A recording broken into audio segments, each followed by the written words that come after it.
जय शनिदेव। सभी श्रोताओं को मेरा प्रणाम। आज हम बात करेंगे न्याय के देवता शनिदेव की पावन कथा की। ये कहानी शनिदेव और गणेश जी की है। जब गणेश जी का जन्म तो सभी देवता दर्शन करने आए। माँ पार्वती ने शनिदेव को भी बुलाया, परंतु शनिदेव ने कहा, माता मेरी दृष्टि बहुत प्रबल है, मैं आपके पुत्र को नहीं देख सकता। लेकिन माता पार्वती ने आग्रह किया। जैसे ही शनिदेव ने गणेश जी को देखा, उनके मस्तक अलग हो गया। माता पार्वती व्याकुल हो गई। तब भगवान विष्णु ने शिशु के शरीर पर हाथी का सिर स्थापित किया और वे गजानन कहलाए। इस कथा से शनिदेव की दृष्टि की शक्ति का पता चलता है। शनिदेव और उनकी पत्नी। एक कथा के अनुसार शनिदेव तपस्या और भगवान शिव की भक्ति में इतने लीन रहते थे कि अपनी पत्नी की ओर ध्यान नहीं देते थे। क्रोधित होकर उनकी पत्नी ने कहा, आज से तुम्हारी दृष्टि जिसे भी लगेगी उसे कष्ट होगा। तभी से शनिदेव की दृष्टि को कठोर दृष्टि कहा जाने लगा। शनिदेव और श्री कृष्ण।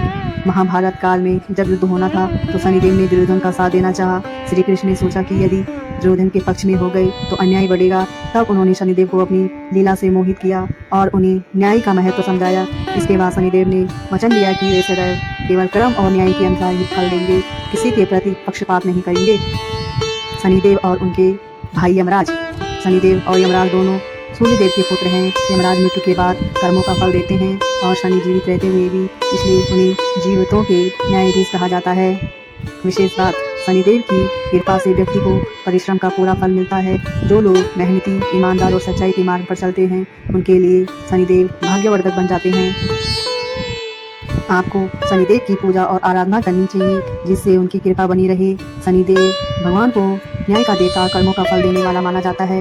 वे 9 ग्रहों में से सबसे प्रभावशाली ग्रह है। शनिदेव से जुड़ी कई कथाएं प्रचलित हैं। मैं आपको कुछ प्रमुख कहानियां सुनाती हूँ। शनिदेव और भगवान शिव की कथा के अनुसार शनिदेव भगवान शिव के महान भक्त थे। उन्होंने कई वर्षों तक कठोर तपस्या की। तपस्या से प्रसन्न होकर शिव जी ने उन्हें वरदान दिया कि वे सभी जीवों को उनके कर्म के अनुसार फल देंगे। तभी से शनिदेव न्यायाधीश के रूप में माने जाते हैं। शनिदेव और हनुमान जी। कहते हैं कि एक बार शनिदेव हनुमान जी की भक्ति परखने आए। वे उनकी पीठ पर चढ़ गए। हनुमान जी ने अपनी पूंछ से उन्हें जोर से जकड़ लिया और पटक पटक कर पीठ पर मारा। शनिदेव पीड़ा से चिल्लाने लगे और क्षमा मांगी। हनुमान जी ने वचन लिया कि जो भी भक्त उनका नाम लेगा उस पर शनि की पीड़ा कम होगी। इसलिए आज भी हनुमान जी की पूजा से शनि की दशा शांति पाती है। जय शनिदेव।